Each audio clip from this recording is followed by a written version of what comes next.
ಆದಿ, ನಾಳೆ ನಮ್ಮ ಮನೆಗಿಬ್ರು ಗೆಸ್ಟ್ ಬರ್ತಿದ್ದಾರೆ. ಯಾರಾದ್ರೂ ಬರ್ಲಿ ಯಾರಾದ್ರೂ ಹೋಗ್ಲಿ, ನಮಗೆ ಸಂಬಂಧ ಪಟ್ಟಿದ್ಯಾ? ಸಂಬಂಧ ಪಟ್ಟಿದ್ದಕ್ಕೆ ಕಣೋ ಹೇಳ್ತಾ ಇರೋದು. ನಮಗ್ ಸಂಬಂಧಪಟ್ಟಿರೋರು ಯಾರು ಬರ್ತಾ ಇದಾರೆ? ಡೈರೆಕ್ಟ್ ಆಗಲ್ಲ, ಆದ್ರೆ ಮಾವನ್ ಫ್ರೆಂಡ್ ರೇವಣ್ಣ ಮತ್ತೆ ಅವ್ರ ಮಗಳು ಅನುಷ್ಕಾ ಬರ್ತಿದ್ದಾರೆ. ಅನುಷ್ಕಾ ಸೋಷಿಯಾಲಜಿಯಲ್ಲಿ PhD ಮಾಡ್ತಿದ್ದಾಳೆ. ಅದಕ್ಕೆ ಜಾಯಿಂಟ್ ಫ್ಯಾಮಿಲಿನ ಅಬ್ಸರ್ವ್ ಮಾಡ್ಬೇಕಂತೆ. ಜಾಯಿಂಟ್ ಫ್ಯಾಮಿಲಿ ಸುಖ ದುಃಖ ಅದ್ರ ಪ್ರಾಬ್ಲಮ್ಸ್ ಏನು ಅಂತ ಅವ್ರು ರಿಸರ್ಚ್ ಮಾಡಿ ರಿಪೋರ್ಟ್ ಮಾಡ್ಬೇಕಂತೆ. ಅಯ್ಯೋ, ಏನಾದ್ರೂ ಮಾಡ್ಕೊಳ್ಳಿ ಬಿಡ.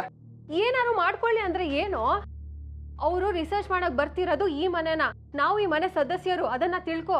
ಯಾರು ಹೇಳಿದ್ದು ನಾವ್ ಈ ಮನೆ ಒಂದ್ ಭಾಗ ಅಂತ? ಖಂಡಿತ ಇಲ್ಲ, ನಾವು ಅವ್ರ ತರ ಗೆಸ್ಟು ಅಷ್ಟೇ. ಅದು ನೀನ್ ತಿಳ್ಕೊಂಡಿರೋದು, ಆದ್ರೆ ಹೊರಗಡಿನ ಪ್ರಪಂಚಕ್ಕೆ ನೀನ್ ಈ ಮನೆ ಮಗ, ನಾನೀ ಮನೆ ಸೊಸೆ. ಅದಕ್ಕೆ ಅತ್ತೆ ಅವ್ರ ಮುಂದೆ ಡೀಸೆಂಟ್ ಆಗಿ ನಡ್ಕೊಳ್ಳಿ ಅಂತ ಹೇಳಿದ್ದಾರೆ. ಅಮ್ಮ ನನಗೆ ಏನು ಹೇಳಿಲ್ಲ. ಆದಿ, ಸೊಸೆಂದಿರಿಗೆ ಹೇಳಿದ್ದಾರೆ ಗಂಡಂದಿರ್ ಕಿವಿ ಹಿಂಡಿ ಜಗಳ ಮಾಡ್ಬಿಡಿ ಅಂತ ಹೇಳಿ ಅಂತ. ನಾನೆಲ್ಲ ಜಗಳ ಮಾಡ್ತೀನಿ? ಅವ್ನ್ ಶುರು ಮಾಡ್ತಾನೆ, ನಾನ್ ಮುಂದುವರ್ಸ್ತೀನಿ ಅಷ್ಟೇ. ಮುಂದುವರಿಬಾರ್ದಂತಾನೆ ಅತ್ತೆ ಹೇಳ್ತಿರೋದು. ನನಗೆ ಯಾಕೆ ಹೇಳ್ತೀರಾ? ಶುರು ಮಾಡೋನು ಅವನಿಗೆ ಗೊತ್ತಿರಬೇಕು. ಶುರು ಮಾಡೋದ್ ಮಾತ್ರ ಅಲ್ಲ, ಅದನ್ನ ಮುಂದುವರ್ಸೋದು ತಪ್ಪೆ. ಇವಾಗ ಏನ್ ಮಾಡ್ಬೇಕು ನಾನು? ಏನು ಇಲ್ಲ, ನಾವು ಅವ್ರ ಮುಂದೆ ನಗ್ನಗ್ತಾ ಇರ್ಬೇಕು. ನಾವು ಈ ಮನೆ ಭಾಗ ಅನ್ನೋ ತರ ನಡ್ಕೋಬೇಕು. ಈ ಮನೆ ಮರ್ಯಾದೆ ಕಾಪಾಡ್ಬೇಕು. ಈ ಮನೆ ಮರ್ಯಾದೆ ಕಾಪಾಡೋಂತ ನನ್ಗೇನು ಇಲ್ಲ. ಅತ್ತೆ ಈ ಮನೆ ಸೊಸೆ ಅಲ್ವಾ? ನೀನೀಗ ಆಡಿದ್ರೆ ನೋಡಿ ನಿಮ್ ಮಗ ಹೇಗ್ ಆಡ್ತೀರಾ ಅಂತ ಅತ್ತೆಗೆ ಹೇಳೋದು. ಆಯ್ತು, ಅಮ್ಮನ್ಗೋಸ್ಕರ ಒಪ್ಕೋತೀನಿ.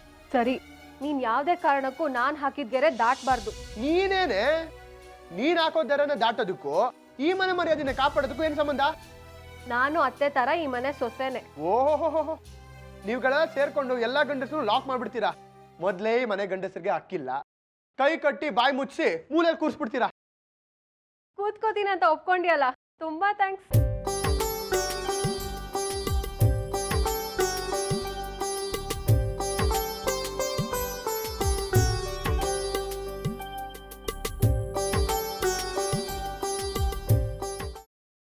ಅತ್ತೆ ಮಾವ ಈ ವಿಷಯದ ಬಗ್ಗೆ ಇಷ್ಟು ಸೀರಿಯಸ್ ಆಗ್ತಾರೆ ಅಂತ ನಾನು ಅನ್ಕೊಂಡಿರ್ಲಿಲ್ಲ.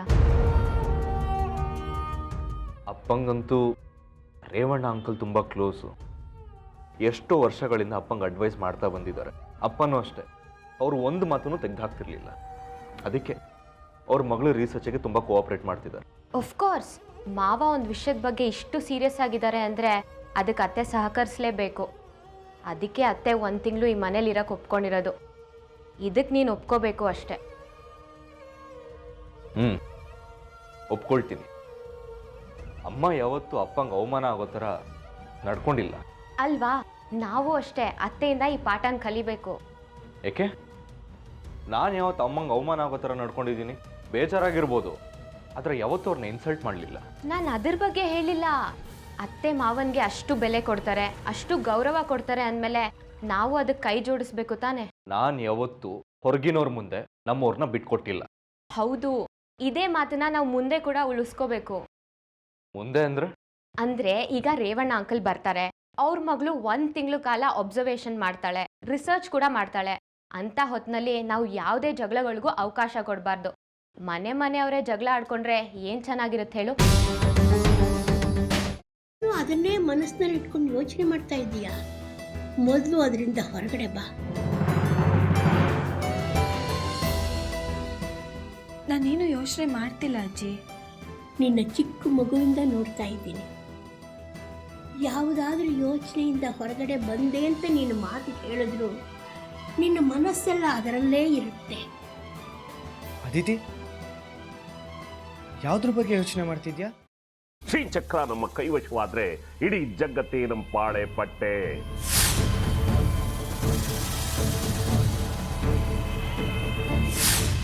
ನಾವಿದೀವಲ್ಲ, ನೀವು ಯಾಕೆ ಚಿಂತೆ?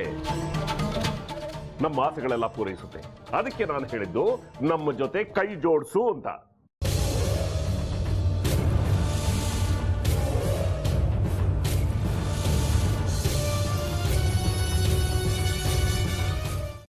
ವೆಜ್ ಖಾರ ಬಾತ್ ಮಾಡುವ ವಿಧಾನ: ಒಂದು ಬಾಣಲಿಗೆ ತುಪ್ಪ, ಸಾಸಿವೆ, ಕಡಲೆಬೇಳೆ, ಉದ್ದಿನಬೇಳೆ, ಗೋಡಂಬಿ ಹಾಕಿ ಹುರಿದು ಕರಿಬೇವು, ಬಾಡಿಗೆ ಮೆಣಸಿನಕಾಯಿ, ಕ್ಯಾರೆಟ್, ಬಟಾಣಿ, ಟೊಮ್ಯಾಟೊ, ಕಲ್ಲುಪ್ಪು, ಬೆಲ್ಲ, ಬಿಸಿಬೇಳೆ ಬಾತ್ ಪುಡಿ, ಅರಿಶಿನ, ರವೆಯ 3 ಅಳತೆಯಷ್ಟು ನೀರು ಹಾಕಿ ಚೆನ್ನಾಗಿ ಕುದಿ ಬಂದ ಮೇಲೆ ಹುರಿದ ಬನ್ಸಿ ರವೆ ಹಾಕಿ ಕಲಸಿ. ಈಗ ವೆಜ್ ಖಾರ ಬಾತ್ ಸವಿಯಲು.